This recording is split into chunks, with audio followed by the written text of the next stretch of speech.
BRS party నేతలను మీ పార్టీలో చేసుకుంటారా లేకపోతే బీఆర్ఎస్ని విలీనం చేసుకుంటారా? ఈ మధ్యకాలంలో ఎక్కువ వినిపిస్తున్నమాట బీఆర్ఎస్ బీజేపీలో విలీనం అవుతోంది అని. దీనికి సమాధానం చెప్పాల్సింది గౌరవనీయులు చంద్రశేఖరరావు గారు, ఆ పార్టీ వర్కింగ్ ప్రెసిడెంట్ కేటీఆర్ చెప్పాలి. వాళ్ళు విలీనం చేస్తామని దరఖాస్తు పెట్టుకున్నారా, రేపు భవిష్యత్తులో పెట్టుకుంటారా? పెడితే అప్పుడు మాట్లాడుకుందాం. ఊహాగానాల మీద చర్చలేదు కదా. ఇప్పుడు పార్టీలో చేరుతామని వచ్చిన నాయకులందరినీ చేర్చుకుంటాం.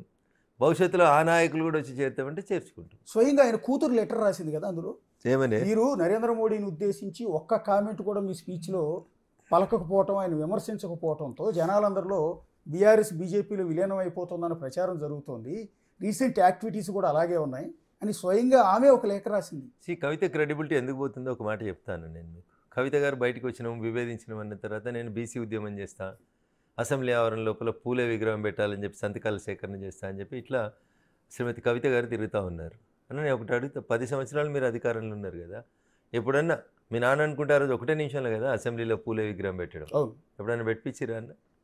బీసీలకు 42 రిజర్వేషన్ నేనే సాధించినని బుక్కా గులాలు వేసుకొని తిరిగింది కదా చెల్లె. మరి మీ నాన్న ఉన్నప్పుడు 42% రిజర్వేషన్ ఎందుకు ఇప్పించలేదు? సమగ్ర కుటుంబ సర్వే 2014లో చేసిరు కదా, ఎవరు ఎంత ఉంటే వాళ్ళకి ఆ రోజు ఎందుకు ఇప్పించలేదు?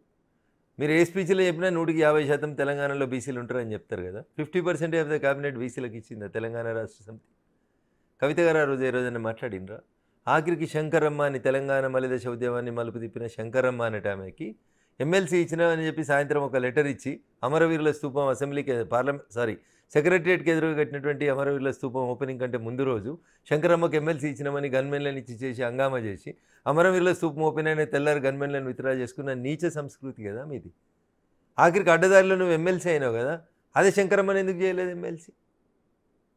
ఏది మీ బీసీల కన్సర్న్ ఎక్కడ? అందుకని కవితమ్మ మాటల్ని ప్రజలు విశ్వసిస్తలేరు. కానీ ఇది ఎందుకు వస్తుందండి? మీ పార్టీలో ఉన్న డిస్కషన్ జరుగుతోంది అట్లా? దేని గురించి? బీఆర్ఎస్ విలీనం చేసుకునే ఆలోచన కానీ చేసే పరిస్థితులు కానీ చేస్తే ఒకవేళ నిజంగా విలీనం దరఖాస్తు వచ్చిందా? వాళ్ళు దరఖాస్తు ఇచ్చిర్రా? ఇస్తే ఎన్నడూ ఇచ్చిర్రు? ఎవరికి ఇచ్చిర్రు చెప్పన్న? దరఖాస్తు వస్తే చర్చ జరుగుతుంది. దరఖాస్తు రాకుండా టీవీ ఛానల్లో చర్చ పెడితే మాకేం సంబంధం అన్న? దరఖాస్తు ఇస్తే కేసీఆర్ అరే కవిత ఏమైనా దరఖాస్తు పెడితే పెట్టమా, నువ్వు జాగృతిని విలీనం చేస్తామని అప్పుడు మాట్లాడదాం. Kavitha is nowhere concern with BRS అని చెప్తూనే ఉంది కదా బీఆర్ఎస్. ఆమెకు మాకేం సంబంధం అని చెప్తున్నారు కదా. ఆమె ఎవరు విలీనం గురించి చెప్తుంది? ఆమె ఏమైనా లెటర్ తీసుకొచ్చి ఇచ్చిందా? కేటీఆర్ గారు తెచ్చి ఇచ్చిరా? కేసీఆర్ గారు తెచ్చి ఇచ్చిరా? లెటర్ ఇయ్యనప్పుడు విలీనం గురించి చర్చ ఎందుకు? మేము ఎందుకు మాట్లాడాలి వాటి గురించి? మీ తోటి ఎంపీ, మీ మిత్రుడు కూడా అనుకుంటా, సీఎం రమేష్ గారు, ఏపీ ఎంపీ, ఆయన ఇచ్చిన స్టేట్మెంట్ చూశారు కదా రీసెంట్గా? చూశాను. స్వయంగా అన్నమాట ఏంటంటే కేటీఆర్ నా ఇంటికి వచ్చి నా చెల్లిని లిక్కర్ కేసు నుంచి బయటపడేసే ప్రయత్నం చేయండి, మా పార్టీని విలీనం చేస్తామని రాయబారం నడపమని ఆయన రిక్వెస్ట్ చేస్తే ఆయన మీ పార్టీ అధిష్టానం దగ్గరికి ఆ ప్రపోజల్ తీసుకొస్తే మీ పార్టీ పెద్దలు దాన్ని తిరస్కరించారు అని. తెలంగాణలో బీఆర్ఎస్ చేసుకుంటే ఇదంతా ఎప్పుడు జరిగింది ఆయన చెప్తున్నాడు కదా. ఎప్పుడన్నా? సీఎం రమేష్ గారు చెప్తున్నాడు. కవిత జైలుకి వచ్చి ఎన్ని రోజులైంది? ఎప్పుడో ఏడాది కింద జరిగిన ముచ్చట ఇప్పుడు ఎందుకన్నా? ఎప్పుడు జరిగిందన్న? కవిత జైలు ఉన్నప్పుడు జరిగిందని మీరే చెప్తున్నారు. కవిత జైలుకి వచ్చి 8 నెలలు దాటిపోయింది కదా, నాకు ఇప్పుడు ఎందుకన్నా చర్చ? చచ్చిపోయిన బర్రె పలిపోయిన కుండెడు పాలిచ్చింది. చచ్చిపోయిన బర్రె పలిపోయిన కుండెడు పాలిచ్చింది. మీరు అడిగిన ప్రశ్నలోనే సమాధానం ఉంది. కేటీఆర్ వచ్చి నన్ను అడిగితే నేను పోయి హైకమాండ్కి చెప్తే హైకమాండ్ వద్దన్నదని చెప్పేసిర్రు. ఇంకా దాని గురించి చర్చ ఎక్కడదన్నా? ఏడాది కింద జరిగిన ముచ్చటకి ఇప్పుడు కొత్త రంగులు ఎందుకు వేస్తుర్రన్నా? ఆ చర్చ లేదు అంటున్నాను నేను.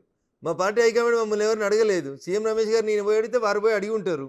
హైకమాండ్ చెప్పాల్సిన సమాధానం చెప్పింది. దే ఎండ్స్ ద ఇష్యూ కదా, అక్కడనే అయిపోయింది కదా, ఏడాది కిందనే అయిపోయింది కదా. అంటే ఏడాది కింద ఈ విషయం బయటపడలేదు కదా, ఏడాది తర్వాత సీఎం రమేష్ నోరు విప్పితే, అంటే కేటీఆర్కి ఆయనకి మధ్య వచ్చిన క్లాస్లో నోరు విప్పితే తప్ప ఈ రహస్యం బయటపడలేదు కదా. అది ఏం రహస్యం అన్న? బ్రహ్మ పదార్థం అదేమైనా రహస్యమా? వాళ్ళు అటు జాయిన్ అవుతామని అడిగి ఉంటారు, ఆ రోజు ఉన్న పరిస్థితులకి వద్దని చెప్పి ఉంటారు మా వాళ్ళు. ఇంకా దాంట్లో ఏముంది? ఇప్పుడు దాని గురించి ఇప్పుడు ఎందుకు చర్చ? మళ్ళీ ఫ్రెష్ దరఖాస్తు ఏమైనా పెట్టుకోమన్నారు, పెట్టుకుంటే అప్పుడు మాట్లాడుకుందాం. దరఖాస్తు లేని దాని మీద చర్చ ఎందుకన్నా? నేను బిగ్ టీవీ ఇంటర్వ్యూకే రాలేదు. ఇంటర్వ్యూకి రానని బట్టి నీకు ఉద్యోగం ఇస్తా అంటే నాకెందుకన్నా ఉద్యోగం? ఇంటర్వ్యూకి వచ్చినోని దాని గురించి ఎంక్వైరీ చేసుకో. నేను రానివ్వని నాకు పిలిచి నీకు ఉద్యోగం ఇస్తా అంటే నేను ఎందుకు వస్తాను నీ దగ్గరికి? నాకేం అవసరం? ఇంకోటి ఏంటంటే హరీష్ రావు కూడా ఈ పార్టీ అగ్ర నేతలతో రాయబారం నడుపుతున్నారు. బీఆర్ఎస్ని దెబ్బకొట్టాలి అంటే కుడి భుజం లాంటి హరీష్ రావుని మీ పార్టీలో చేర్చుకునే ప్రయత్నాలు కాదు, ఆయన వైపు నుంచి ఆ ఫోర్స్ ఉందని ఒక ప్రచారం. ఇంకెవరు బీఆర్ఎస్ని దెబ్బకొట్టాల్సిన అవసరం లేదన్న. వాళ్ళ అహంకారం, వాళ్ళ ఒంటెత్తు పోకడలు, మనుషుల్ని మనుషులుగా గౌరవించకపోవడం, కార్యకర్తల్ని గుర్తించకపోవడం, గేట్ లోపలికి మంత్రులను కూడా రానియకపోవడం, ఓ పెద్ద బంగ్లా కట్టుకొని దానికి నేను రాజుని అన్నట్టు వ్యవహరించడం, ప్రజల్ని ఎవరిని గౌరవించకపోవడం, సహచర ఉద్యమకారుల్ని గౌరవించకపోవడం. మీరు ఇందాక అన్నారు కదా బాలరాజుని చేసుకుంటే ఏదో తిట్టినోళ్ళని జాయిన్ చేసుకున్నామని. కడియం శ్రీహరిని జాయిన్ చేసుకుంటేవి, తుమ్మల నాగేశ్వరరావుని జాయిన్ చేసుకుంటేవి, అవునా, మైనంపల్లి హనుమంతరావు గారిని జాయిన్ చేసుకుంటేవి, తలసాని శ్రీనివాస్ యాదవ్ని జాయిన్ చేసుకుంటేవి, నేను బండబూతులు తిట్టి, నేను హైదరాబాద్కి వెళ్ళి బగాయిస్తాన్ వాళ్ళని కూడా నువ్వు జాయిన్ చేసుకుంటేవి, కసంటోళ్ళని జాయిన్ చేసుకొని అసలు సీసలు తెలంగాణ ఉద్యమకారులను శంకరమ్మ లాంటి వాళ్ళని అన్యాయం చేసినావు కాబట్టి, ప్రజల్ని కలవలేదు కాబట్టి ప్రజలు మిమ్మల్ని వద్దనుకున్నారు బేసికల్గా. ఇంకా దాన్ని ఎవరో చంపుడు, టీఆర్ఎస్ని బొందబెట్టుడు, ఇవన్నీ మాటలు ఎందుకన్నా? ప్రజాస్వామ్య దేశంలో ప్రజలు వద్దనుకుంటే, నేను ఎమ్మెల్యే గాను ఎంపీ గాను, టీఆర్ఎస్ని ప్రజలు వద్దనుకున్నారు. ఎందుకు వద్దనుకున్నారు? ఆ నాయకుని యొక్క ప్రవర్తన, ఆ యువరాజు యొక్క అహంకారం, మనుషుల్ని మనుషులుగా గుర్తించకపోవడం, సంస్కారాన్ని మరిచి అంతా తాము దైవాంశ సంభూతులమని, తమకే అంతా తెలుసని, మిగతా వాళ్ళంతా పనికిరమాలిన వాళ్ళని, ఇట్లాంటి అహం ఎప్పుడైతే మనుషులకు వస్తుందో అన్న అప్పుడు ఖచ్చితంగా ప్రజలు ప్రజాస్వామ్యంలో బుద్ధి చెప్తారు. వచ్చే ఎన్నికల్లో పోటీ కాంగ్రెస్ బీజేపీ మధ్య లేకపోతే బీఆర్ఎస్ బీజేపీ మధ్య అన్న ఇంకా 3.5 నుంచి 4 సంవత్సరాల దూరం ఉందన్న. ఓకేనా? ఈలోపు ఈ దేశంలో, ఈ రాష్ట్రంలో మహిళా రిజర్వేషన్ బిల్ అమలవుతుంది. ప్రస్తుతం ఈ రాష్ట్రంలో ఉన్న 119 శాసనసభ నియోజకవర్గాలు, 153 శాసనసభ నియోజకవర్గాలకి రీఆర్గనైజ్ అవుతాయి. రీఆర్గనైజేషన్ స్టార్ట్ అవుతుంది. పార్లమెంట్లో 1 నేషన్ 1 ఎలక్షన్ బిల్ పెండింగ్ ఉంది. ఏ నిమిషమైనా 1 నేషన్ 1 ఎలక్షన్ బిల్ పాస్ అవుతుంది. ఆ తర్వాత పార్లమెంటు కూడా 2025 జనగణన తర్వాత పార్లమెంటు సీట్లు కూడా పెరుగుతాయి. అందుకని ఏ సీటు ఎవరికి పోతుంది, ఏ సీటు మహిళలకు పోతుంది, ఏ సీటు ఎస్టీకి పోతుంది, ఏ సీటు ఎస్టీకి పోతుంది, ఏ సీటు జనరల్ ఉంటుంది, ఎవరు ఎక్కడ పోటీ చేయాలి, ఏ నియోజకవర్గాలు ఎటుపోతాయో తెలియని ప్రస్తుత పరిస్థితులలో ఆలు లేదు చూలు లేదు కొడుకు పేరు సోమలింగం అన్నట్టు ఎప్పుడో 3.5-4 ఏళ్ల తర్వాత జరిగే ఎన్నికలకి ఎందుకన్నా తొందరపడి ఒక కోయిల ముందే కూసిందని కూసిన అంతా పక్కకి వెళ్ళిపోతున్నారు, మీరు చూస్తున్నారు. అందుకని తొందరపడకూరు. ఓపెన్గా చెప్తానన్నా, నేను 4 అంశాలు రాబోయే ఎన్నికల్ని ప్రభావితం చేస్తాయి. 1 మహిళా bill, 2 constituency assembly constituencies reorganisation, 3 దేశంలో జరుగుతున్న కులగణన జనగణన, దాని తర్వాత పార్లమెంట్ కాన్స్టిట్యున్సీస్ రీఆర్గనైజేషన్, ఆ తర్వాత రాబోతున్న 1 నేషన్ 1 ఎలక్షన్. గిన్ని కత్తులు మెడ మీద వేలాడుతున్నాగా నేను ఎమ్మెల్యే అయిపోయినా, నేను ముఖ్యమంత్రి అయిపోయినా, ఊరేగితే నేనేం చెప్పాలన్నా? అంటే ఎందుకు అడుగుతున్నాను, 3 గంటల తర్వాత ఏం జరుగుతుందో తెలియదు. 3 గంటల తర్వాత ఏం జరుగుతుందో తెలియదు. టీవీ ఛానళ్ళలో ఇంటర్వ్యూ ఇస్తూ బాత్రూంలోకి పోయి టాయిలెట్ చేస్తూ గుండె నొప్పి వచ్చి చచ్చిపోతున్న ఈ కాలంలో 3.5 ఏళ్ల గురించి ఎందుకే పంచాయతీ? లాస్ట్ 6 నెలల్లో మాట్లాడే ఎందుకు అడుగుతున్నానంటే 2 జాతీయ పార్టీల మధ్య పోరు జరుగుతుందా, లేకపోతే బీఆర్ఎస్ ఇంకా అప్పటికి నిలబడి ఉంటుందా, లేకపోతే బీఆర్ఎస్ విలీనం అయిపోతే ఆ పార్టీ ఉండదు కదా అని ఆ ఈక్వేషన్లో అడుగుతున్నారు. 2 పార్టీల మధ్య 3 పార్టీల మధ్య ముందు జెండా లేని సర్పంచుల ఎలక్షన్లు జరుపురని ఊర్లలో జనం అడుగుతున్నారు. అసలు జెండా ఉండదు, గుర్తుండదు, పార్టీ బీఫామ్ ఉండదు. సర్పంచుల్ని ముందు చేస్తే ఇంత మోరు తీసుడో, లైట్లు వేసుడో, పండుగ ఇంత శుద్ధ పోసే కార్యక్రమం నడుస్తుంది. ముందుగా ఎన్నికలు చేపిర్రన్నా, పార్లమెంట్ అసెంబ్లీల తర్వాత కొట్లాడుకుందామన్నా. ఇప్పుడైతే చేయరి. ఇప్పుడు తెలంగాణలో రేవంత్ రెడ్డి సర్కార్ ఏర్పడిన తర్వాత అనేక అంశాల మీద విచారణ జరుపుతుంది. 1 ఫోన్ ట్యాపింగ్, 2 కాళేశ్వరం, ఇంకా రకరకాలు ఉన్నాయి. దీన్ని ఏమంటారంటే రేస్ కార్స్కి సంబంధించి ఇలా చాలా వాటి మీద సిట్ వేశారు, ఎంక్వైరీ చేస్తున్నారు. ఇవన్నీ సక్రమంగా ఇన్వెస్టిగేషన్ జరుగుతోంది అని అనుకుంటున్నారు మీరు? సో టెలిఫోన్ ట్యాపింగ్లో నేను బాధితున్నాను. నేను బాధితుని కాబట్టి నేను ఉన్నట్టే చెప్పదలుచుకున్నాను. సాయంత్రం పూట సీరియల్ వస్తాయని ఇంతకుముందు, లేకపోతే ఆదివారం మహాభారతం సీరియల్ వస్తాయని అప్పట్లో మనం చిన్న ఉన్నప్పుడు టీవీలో అక్కడ కూర్చుందాం కదా, అట్లా వీళ్ళు సీరియల్ లాగా వీటిని సాగదీస్తూ ఉన్నారు. అదే అంటున్నారు. There is no end result is coming out. SIT వేసినాక ఏడాదికి కూడా ఎండ్ రిజల్ట్ రాకపోతే ప్రజలకి ఆ సిట్ మీద విశ్వాసం పోతుందన్న. చాలామందిని విచారిస్తున్నాం, ఇంకా చాలామందిని విచారిస్తాం. ఏందన్న విచారణ? ఒక లైన్ చెప్తాను నేను. ఒక లైన్లో అకల్మన్కు ఇషారా బస్ అని ప్రభాకర్ రావు అనే అకల్మన్ మీకు ఇషారా చేసిండు. మీకు అకల్ ఉంటే అరెస్ట్ చేయాలి, అకల్ లేదు కాబట్టి అరెస్ట్ చేస్తలేరు. ఏం చెప్పిండు ఆయన అమెరికాలో ఉన్నప్పుడు తెలంగాణలో ఉన్నటువంటి ఒక పోలీసు ఉన్నతాధికారి టెలిఫోన్ ట్యాపింగ్లో మిమ్మల్ని విచారించాలి, మీరు అమెరికా నుంచి ఇండియాకి రండి అని ఆయనకు ఫోన్ చేసి అడిగిండంట. ఇది నాకు తెలియదన్నో, ఏదో పేపర్ పెద్దగా రాసింది, తాటికాయ అంత అక్షరాలతో రాసింది. అది నా వార్త కాదు, ఆ పేపర్ వార్త నీకు చెప్పిపోతున్నాను నేను. అప్పుడు అవతల వైపు ఉన్నటువంటి ప్రభాకర్ రావు చెప్పిండంట, ఈ పేపర్ ఆయన ఇన్నట్టే రాసిండన్న. ఆయన ఇన్నడో లేదో, లేదా మాట్లాడిన పోలీస్ అధికారి ఈ పేపర్ ఆయనకి చెప్పిండో నాకు తెలియదన్న. తాటికాయ అంత అక్షరాలతో రాసిరు అన్న. ఈయన ఫోన్ చేసి ఆయన అడిగిండంట. 2 బొమ్మలు వేసిరు, మధ్యలో ఫోన్ గుర్తు కూడా పెట్టిరు, టింగ్ టింగ్ అని కూడా. అందులో ప్రభాకర్ రావు చెప్పిండంట, నువ్వు నాకు ఎందుకు ఫోన్ చేసినావు, ఎవరు ఫోన్ చేయమని అడిగిండంట. అడిగితే ఇప్పుడు ఉన్నటువంటి ప్రభుత్వం ఫోన్ చేయమంటే నేను నీకు ఫోన్ చేసినా, నిన్ను రమ్మని పిలుస్తున్నా అని ఈ అధికారి చెప్పిండంట హైదరాబాద్కి. చెప్తే అమెరికాలో ఉన్న ప్రభాకర్ రావు చెప్పిండట, అన్న నేను అప్పుడున్న ప్రభుత్వం చెప్తే నేను చేసినది, నాకెందుకు ఫోన్ చేస్తున్నావు, అప్పుడున్న ప్రభుత్వంలో ఎవరున్నారో నీకు తెలియదా, నీ పని నువ్వు చేసుకో అని చెప్పిండంట. పోనీ వీళ్ళు మస్తు కొట్లాడిరు, కాంగ్రెస్ ప్రభుత్వం రేవంత్ రెడ్డి గారి నాయకత్వంలో కొట్లాడి ప్రభాకర్ రావును అమెరికాకి వెళ్ళి పట్టుకొచ్చారు. అల్లుడు వచ్చినట్టు వస్తున్నాడు పోతున్నాడు పోలీస్ స్టేషన్కి, నాకేం తెలియదు అంటున్నాడు. ఏం చేస్తారన్నా? ఎన్ని రోజులన్నా మీ సీరియల్? ఎన్ని రోజులన్నా మీ సీరియల్? జరగట్లేదని జరగట్లేదు, జరగాల్సినంత ఫలితం రావట్లేదు. ఫార్ములా ఇది ఒక పెద్ద తలకాయలను అరెస్ట్ చేయాలని, లేకపోతే ఎవరిని చేస్తానా?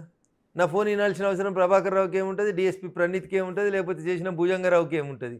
ప్రమోషన్ ఇస్తాను రాబోయి అని పట్టుకురాపోంటే పట్టుకొచ్చి ఉంటారు అడగోలుగా అని. నేను నా ఎందుకు బాధ తప్త హృదయంతో చెప్తాను, ఎందుకు చెప్తా.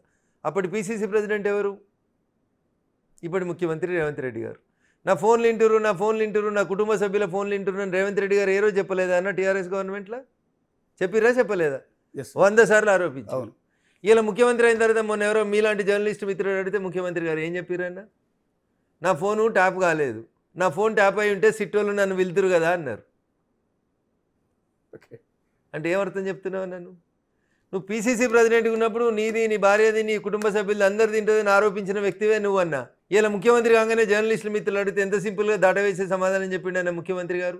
ఒకవేళ నా ఫోన్ ట్యాపింగ్ జరిగి ఉంటే సిట్ అధికారులు నాకు ఫోన్ నోటీస్ ఇద్దరు కదా. గాంధీ భవన్లో పనిచేసే కంప్యూటర్ ఆపరేటర్కి ఇస్తారన్న, గాంధీ భవన్ అటెండర్కి ఇస్తారు, గాంధీ భవన్ స్టాఫ్ అందరి ఫోన్లు వింటారు, కానీ పీసీసీ అధ్యక్షుని ఫోన్ వినలేదని ముఖ్యమంత్రి హోదాలో ఉన్న ముఖ్యమంత్రి మాట్లాడిన తర్వాత ఇక సిట్టోడు చేసే ఇన్వెస్టిగేషన్ ఏముంటుందన్న? ఇంకా ఏం జరుగుతుందని మీరు నన్ను అడగొద్దు ఈ ప్రశ్న. గౌరవ ముఖ్యమంత్రి రేవంత్ రెడ్డి గారిని ఇట్లా కూర్చోబెట్టి మాట్లాడుతున్నారు, చెప్తున్నారు. అంటే టీఆర్ఎస్ కాంగ్రెస్ ఒకటైరని ఇంతకంటే మంచిగా ఏం కనబడుతుందన్న నీకు? అంటే ఏది నమ్మాలి సార్? ఇప్పుడు కాంగ్రెస్ లో బీఆర్ఎస్ ఒకటైపోయారని వీరు అంటారు, బీజేపీ బీఆర్ఎస్ ఒకటైపోయారని వాళ్ళు అంటారు. నేను రాజకీయ ఆరోపణలు చేస్తలేను, ఓకేనా? అగాధంగా నేను వాళ్ళని వీళ్ళని తిడతలేను. నేను నీ ముందు ఫ్యాక్ట్స్ ఉంచిన, ప్రజల ముందు చర్చ జరగాలని కోరుకుంటున్నా. టీఆర్ఎస్ అధికారంలో ఉన్న అన్ని రోజులు మా ఫోన్లు ట్యాపింగ్ అవుతున్నాయని రఘునందన్ రావు, బండి సంజయ్ ఎంత గట్టిగా చెప్పిండో అంతే గట్టిగా రేవంత్ రెడ్డి అనేటువంటి కాంగ్రెస్ పార్టీ ప్రదేశ్ అధ్యక్షుడు కూడా అంతే గట్టిగా చెప్పిండన్న. ఇలా బండి సంజయ్ అదే చెప్తున్నాడు నా ఫోన్ ట్యాప్ అయిందని, ఇలా రఘునందన్ రావు అదే మాట చెప్తున్నాడు నా ఫోన్ ట్యాప్ అయిందని. మాట మార్చింది ఎవరన్నా? ఇన్వెస్టిగేషన్ చేసి బొక్కలేయాల్సినటువంటి రాష్ట్ర ముఖ్యమంత్రి గారు మాట్లాడితే నాలాంటి కళ్ళకి వెళ్ళి నీళ్ళు వచ్చినాయన్నా. నా ఫోన్ విన్నారు, నన్ను నానా అవస్థలు పెట్టిరు, 10 కేసులు పెట్టిరు నా మీద. మేము సాక్ష్యం చెప్తే వినోడు ఎవడు అరెస్ట్ చేయమంటే అరెస్ట్ చేయడు. ప్రభాకర్ అంతా కుల్లా చెప్పిండు కదా, ఆ రోజున్న ప్రభుత్వ పెద్దలు చెప్తే నేను చేసినా అని. దానికి ఆధారం ఎందుకు? ముందు లోపల వారే ఆధారాలు తర్వాత వస్తాయి, తంతే అవే వస్తాయి ఆధారాలు, తనిపి నలుగురిని. కానీ మీరు మాట్లాడినరు కదా ఒక మాట, ఒకవేళ నా ఫోన్ ట్యాప్ అయి ఉంటే సిట్టోళ్ళు నాకు నోటీస్ ఇచ్చి పిలుస్తురని, సిట్లో పనిచేసే ఏసీపీకో డీసీపీకో ముఖ్యమంత్రికి నోటీస్ ఇచ్చి పిలిచే అధికారం ఉంటుందా అన్న? ముఖ్యమంత్రి గారిని నీ ఫోన్ తీసుకొచ్చి నాకు నేను దాన్ని ఇన్వెస్టిగేట్ చేస్తానే శక్తి సరిపోతుందా అన్న? అందుకనే సిట్ వద్దు, సిట్ వల్ల లాభం కంటే నష్టం జరుగుతుంది. బహుశా ఇది బీఆర్ఎస్ ఫామ్ హౌస్కి వెళ్ళి ఢిల్లీలో ఉన్నటువంటి 10 జనపథకి ఏమన్నా మళ్ళీ ఏమన్నా ఫోన్లు చర్చలు జరిగి మా వాళ్ళని మీరేమనొద్దు, మిమ్మల్ని మేమేమనొద్దు. ఎందుకంటే నేను పుట్టింది యువజన కాంగ్రెస్ నాయకుడిగా, పెరిగింది తెలుగుదేశంలో మంత్రిగా, తర్వాత తెలంగాణ ఉద్యమం కోసం కొట్లాడి 10 జనపథకి వచ్చి సకుండంగా సపరివారంగా సాష్టాంగ దండం పెట్టిన. ఇలా కాకపోతే రేపైనా నేను మీ ఓన్నే 2004లో నువ్వు నేను కలిసి పొత్తుల పోటీ చేసినాం, గల్లీలో ఢిల్లీలో మంత్రుల్ని మంచుకున్నాం అని ఏమన్నా ఫామ్ హౌస్కి వెళ్ళి ఏమైనా శాటిలైట్ ఫోన్ బహుశా 10 జనపథకు పోయి ఉంటుంది. లేకపోతే ముఖ్యమంత్రికి అట్లా ఎట్లా మాట్లాడతాడన్నా?